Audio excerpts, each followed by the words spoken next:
Committee will come to order. Today we have, at this portion, 3 items of official business to consider: adoption of the rules, the security procedures, and the appointment of committee staff. Before we do that, let me just take a brief moment and welcome returning and new members to the committee, and also express some condolences to those members who are here with us for a day and are being forced to leave us after this. The truth is, this is a special committee.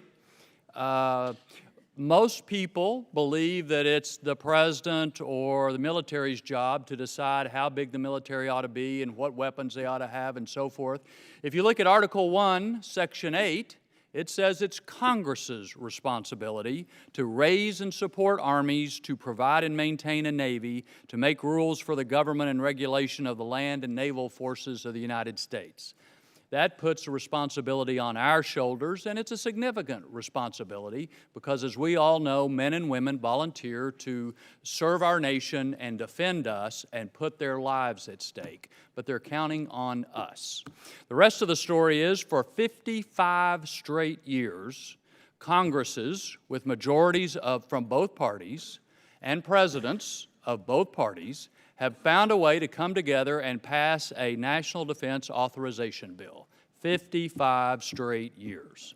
Now, there have been some hiccups along the way. It hadn't always been easy, but that bipartisan tradition of coming together for the men and women who serve, for the security of our nation, is also something, I think, that weighs on us and our responsibilities. This year, we've got to exercise those responsibilities in a world that's growing more dangerous and more complex. We're going to work hard. We're going to have lots of sessions of various kinds, but I am very excited about the tremendous breadth and depth of talent on both sides of the aisle that this committee has, and I very much look forward to working with each of you and the contributions that each of you will make to our product this year. Let me yield to the distinguished ranking member for any comments he makes before we move on to the rules. Thank you, Mr. Chairman. I would merely echo your comments. I think you described the job on this committee very well. It is a great committee. I've been privileged to serve on it for 20 years under a number of different chairs of both parties. I think the fact that we work together in a bipartisan way to produce a very important product every year makes this committee, frankly, unique in the House at this point. And I've enjoyed working with you, respect the way you run the committee, and I look forward to an interesting year.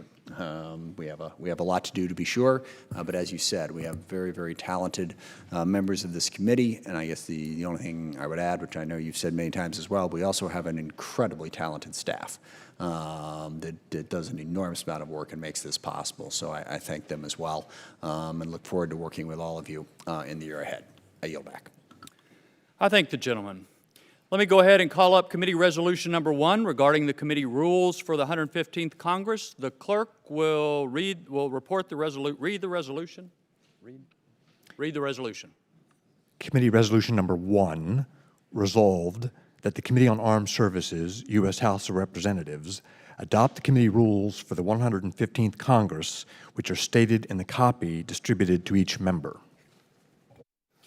The proposed committee rules have been developed jointly with the ranking member and made available to members' offices earlier this week. Following consultation with Mr. Smith, I ask unanimous consent the resolution be considered as read and the resolution be open to amendment at any point. Without objection, it is so ordered. Let me just say that the committee rules and the security procedures are largely unchanged from the 114th Congress, with one notable exception. In Rule 4 of the committee rules, the Subcommittee on Emerging Threats and Capabilities has been given jurisdiction over the Cooperative Threat Reduction Program, which was formerly under the jurisdiction of the Subcommittee on Strategic Forces. That program, when it began, focused on nuclear proliferation. It has shifted its focus to chemical and biological weapons and counterterrorism. That obviously fits better with the Subcommittee on Emerging Threats. Thus, the rules make that change. Otherwise, they are both substantially similar to what we had before. Is there any further discussion, questions regarding the committee rules? Are there any amendments related to for the committee rules?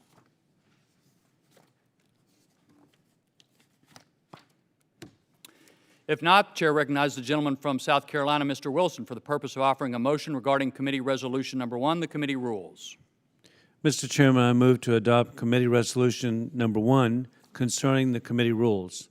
Question occurs on the motion offered by the gentleman from South Carolina, Mr. Wilson. So many as in favor say aye. Aye. Those opposed say no. Opinion of the chair, the ayes have it. A quorum being present, the motion is adopted, and without objection, a motion to reconsider is laid upon the table. Next order of business is Committee Resolution Number 2 regarding the committee's security procedures for the 115th Congress. I call up Committee Resolution Number 2 and ask the clerk to read the resolution. Committee Resolution Number 2, resolved that the Committee on Armed Services, U.S. House of Representatives, adopt the committee's security procedures for the 115th Congress, a copy of which has been distributed to each member.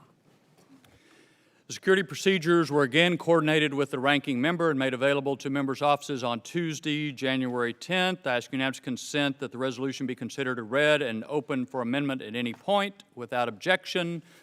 As I said, this is basically the same we had last year. Is there any further discussion of the security procedures? Are there any amendments to the security procedures? If not, Chair recognizes the gentleman from South Carolina, Mr. Wilson, for the purpose of offering a motion. Mr. Chairman, I move to adopt Committee Resolution Number 2, the security procedures for the 115th Congress. Question now occurs on the motion of the gentleman from South Carolina, Mr. Wilson. So many as in favor say aye. Aye. Opposed say no. Opinion of the chair, the ayes have it. A quorum being present, the motion is adopted, and without objection, a motion to reconsider is laid upon the table. Finally, I call up Committee Resolution Number 3, appointing committee staff for the 115th Congress. The clerk will read the resolution. Committee Resolution Number 3, resolved that the persons listed on the sheet distributed to the members and such other personnel as may be required by the committee within the limits and terms authorized under the rules of the House of Representatives are hereby appointed to the staff of the Committee on Armed Services, U.S. House of Representatives, for the 115th Congress, it being understood that according to the provisions of law, the chairman will fix the basic salary per annum. As many of you know, our committee is unique in that the committee staff is integrated. They are all here to provide advice and counsel to each of you, Republican and Democratic members alike, and I suggest that you take advantage of their talents and expertise. I hate to talk about them because most of them are in the room, but as Mr. Smith said, it's a pretty outstanding group. A copy of the committee staff for the 115th Congress was prepared in consultation with the ranking member and made available to members' offices on Tuesday, January 10th. I ask unanimous consent the resolution be considered as read without objection. Is there any further discussion about the committee staff? If not, Chair recognizes the gentleman from South Carolina for the purposes of offering a motion. Mr. Chairman, I move to adopt Committee Resolution Number 3 regarding committee staffing for the 115th Congress. Question now occurs on the motion of the gentleman from South Carolina, Mr. Wilson. So many in favor say aye. Aye. Those opposed say no. Opinion of the chair, the ayes have it. The ayes have it. A quorum being present, the motion is adopted, and without objection, a motion to reconsider is laid upon the table. Without objection, committee staff is authorized to make technical and conforming changes to reflect the action of the committee in adopting committee resolutions 1, 2, and 3. And if the ranking member has no further comments at this point, the committee stands adjourned for this business portion. Let me switch notebooks.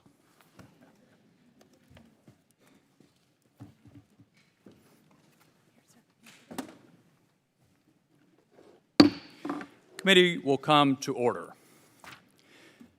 The committee now meets to consider H.R. 393, granting a one-time exception to Section 113A of Title 10 U.S. Code.